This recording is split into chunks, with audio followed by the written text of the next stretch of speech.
Հայաստանի վարչապետի Իրան հնարավոր այցի մասին խոսակցությունների ֆոնին պաշտոնական այցով այս օրերին Թեհրանում է Հայաստանի պաշտպանության նախարարը Սուրեն Պապիկյանը իրանցի պաշտոնակցի Ազիզ Նասիրզադեի հետ քննարկել է տարածաշրջանային ու միջազգային անվտանգությանը վերաբերող հարցեր։ Ըստ պաշտոնական աղբյուրի նախարարները բարձր են գնահատել պաշտպանության բնագավառում Հայաստան-Իրան համագործակցության մակարդակը, հաստատակամություն հայտնել շարունակել աշխատանքները երկկողմ հարաբերությունների զարգացման համար։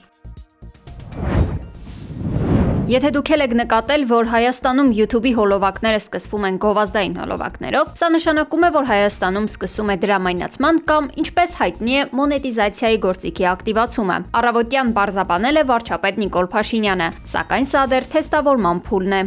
Սրանով մենք եւս մի քայլ ենք անում գլոբալ աշխարհին ինտեգրվելու ուղղությամբ, նաեւ շատ կարեւոր է արձանագրել, որ YouTube-ը բավականին բարձր չափանիշներ ունի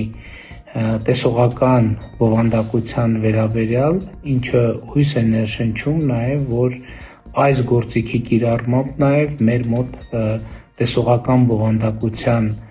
որակը կլավանա։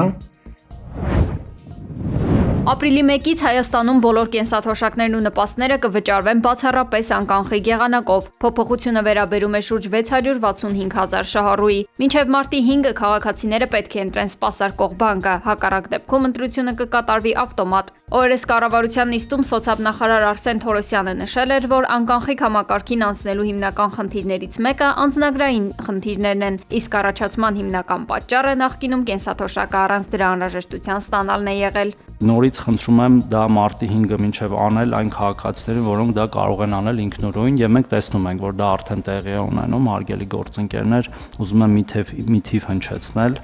Մենք դեկտեմբերի սկզբին, որ այս խոսակցությունը նոր սկսվեց, անկանխիկի ամբողջությամբ անցնելու եւ եթե չեմ սխալվում, հենց կառավարության նիստին ունենք մոտ 50,000 քաղաքացի, ով ստանում էր կանխիկ եղանակով։ Առաջին հայացքից թեթև եւ հեշտ թվացող այս համակարգը իր հերթին բազմաթիվ դժգոհությունների ալիք է բարձրացրել։ Ոչ բոլոր թոշակառուներն են դրական ընդունում այս փոփոխությունը, ոչ միայն կենսաթոշակի ստացումը, այլ նաեւ բոլոր վճարումները իրականացվելու են միայն քարտային եղանակով։ Համարյա 710-ը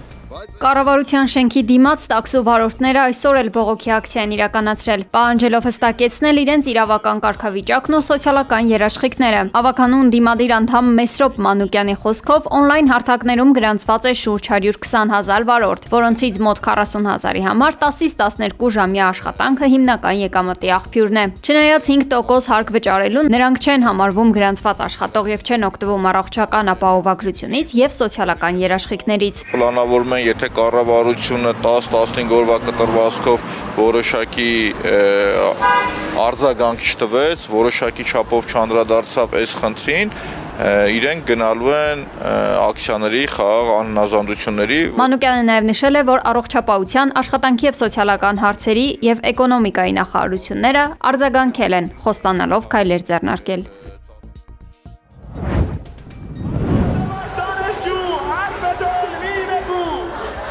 Արդեն երրորդ օրն է Թեհրանում ուսանողները դուրս են եկել փողոց, անտեսելով իշխանությունների խիստ արգելքները։ Պետական բուհերում ցուցարարները այրել են դրոշներ ու վանկարկել հակակառավարական կարգախոսներ։ Գերագույն առաջնորդ Այաթոլլա Ալի Խամենեին կանգնել է իր 36-ամյա կառավարման ամենածանր ճգնաժամի առջև տնտեսական պատժամիջոցների եւ աճող դժգոհության ֆոնին։ Միջազգային հարթակում դիվանագիտական եւ ռազմական իրադարձությունները զարգանում են կայծակնային արագությամբ։ Իրանի արտգործնախարարության խոսնակ Իսմայիլ Բաղային հայտարարել է, որ հինգշաբթի սպասվող եռակոմ բանակցություններին Թեհրանը քննարկում է ատոմային էներգիայի միջազգային գործակալության տնօրեն Ռաֆայել Գրոսիի մասնակցությունը։ Սա դիտվում որպես փորձ առաջ մղելու ԱՄՆ-ի հետ միջուկային բանակցությունների հաջորդ փուլը։ Երկրի նախագահ Մազուդ Փեզեշքյանը նույնպես հաստատել է, որ Վաշինգտոնի հետ շփումներում քաջալերող ազդակներ կան։ Այնուհանդերձ ԱՄՆ-ն շարունակում է ուժեղացնել ճնշումը։ They become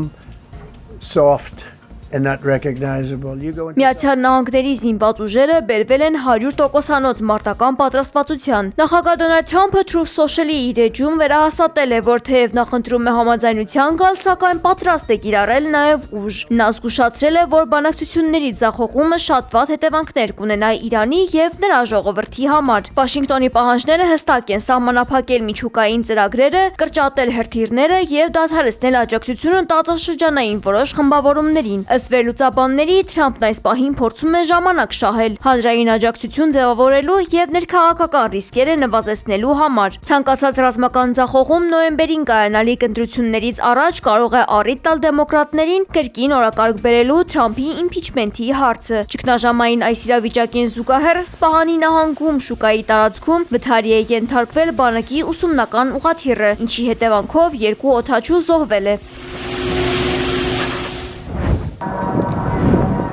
Այսօր լրանում է ռուս-ուկրաինական հակամարտության 4-րդ տարին։ Այն, ինչ Կրեմլն ի սկզբանե նախատեսել էր որպես կարճատև ռազմական գործողություն, վերածվել է երկարատև պատերազմի։ Հայրենիքի պաշտպանի օրը Վլադիմիր Պուտինը Կրեմլում հանդիպել է հատուկ ռազմական գործողության ընթացքում զոհված զինծառայողների այրիների հետ։ И хочу увидеться именно 23 февраля, в День защитника. Նա շեշտել է, որ թեև նրանց ամուսիններն այլևս չկան, սակայն հայրենիքը, հանուն որի նրանք զոհվել են, միշտ լինելու է ընտանիքների կողքին։ Պուտինը կարգադրել է մշտապես ուշադիր լինել զինվորականների ընտանիքների խնդիրներին, խոստանալով անձամբ վերահսկել այդ գործընթացը։ Նույն օրը նա պետական պարգևներ է հանձնել պաշտպանության նախարարության եւ Ռոսգվարդիայի զինծառայողներին։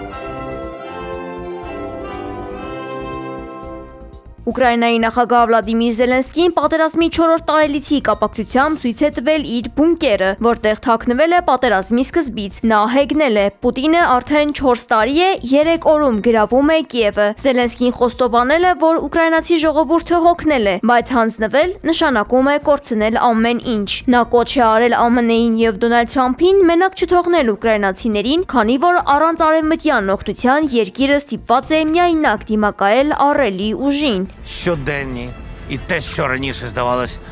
ֆանտաստիկою, тепер стало նորմою։ Զելենսկին օրեր առաջ հայտնել էր, որ Միացյալ Նահանգները ճնշում է Ուկրաինային դուրս բերել զորքերը Դոնբասի դեռ չգրավված տարածքներից, այն ամբողջությամբ զիջելով Ռուսաստանին։ Президентка Європейської комісії Ուրսուլա ֆոն դեր Լայեն։ Իդեպ պատերազմի տարելիցի օրը Զելենսկուն Կիև քաջալերելու են եկել Եվրահանձնաժողովի նախագահ Ուրսուլա ֆոն դեր Լայենը եւ այլ եվրոպաշտոնյաներ։ Ռուսաստանի արտաքին հետախուզության ծառայությունը հայտարարել է, թե Մեծ Բրիտանիան եւ Ֆրանսիան մտադիր են Կիևին միջուկային զենք տալ։ Դաշնության խորհուրդը ՄԱԿ-ի անվտանգության խորհրդին եւ ՄԱԳԱՏԷ-ին կոչ է արել հետաքննություն անցկացնել։ Մեքսիկայում 23 կալանավոր փախել է Խալիսկո նահանգի բանտից երկրում անկարգությունների ֆոնին։ Կալանավորների հանցակիցները կրակ են բացել բանտի վրա, ապա մեքենայով կոտրել դարպասները։ Մեքսիկայում անկարգությունները սկսվել են այն բանից հետո, երբ հատուկ ստորաբաժանումները Խալիսկո նահանգում սպանել են երկրի ամենափնտրվող նարկոբարոնին՝ El Mencho մականունով հայտնի Նեմեսիո Օսեգուերա Սերվանտեսին։ Այս գործողությունն անմիջապես հրահրել է բռնության աննախադեպ ալիք, որն արդեն տարածվել է երկրի 32 նահանգներից 20-ում։ Թմրակարտելի զինյալները հրդեհել են հանրային տրանսպորտը եւ արդեն հասցրել են խաթարել խոշոր քաղաքների բնականոն կյանքը։